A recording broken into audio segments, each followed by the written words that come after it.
من اینو از زبان اون میگم. میگو من شهید محمد صادق رو دیدم که منافقه نشست رو سینه‌اش سرشو برید. گفت من اینو دیدم. بابای محمد صادق هم حضور داشت و بچه‌ها.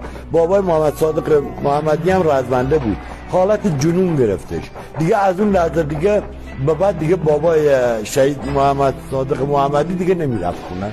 میگو برم مادرش بگم چی.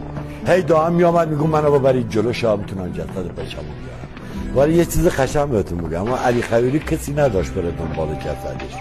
خانواده فقیری بودن اصلا، پول نداشت. از تو فرمانده گردان لشکر امیرالمومنین مرخصی رفته و پولشو برای پدر مادرش جا گذاشته، پول ماشین نداشت، با پا از ملکشاهی راه افتاده بود اومده بود مهران.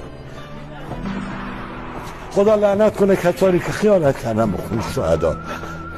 پول نداشته بود، با پیاده اومد.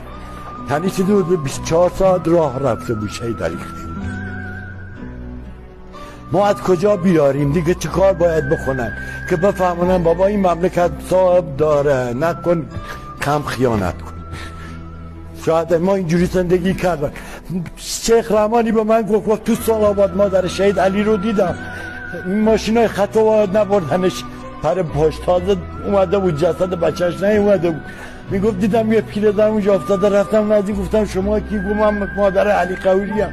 گفتم مادر چرا با اتوبوس ها میری نمیری بیای؟ میگفت پول ندارم برم به سرم. بعد از شهادتش بعد مادرش هم پول نداشت. یه کمتر بخورید بسته به خدا بند. مردم خسته شدن.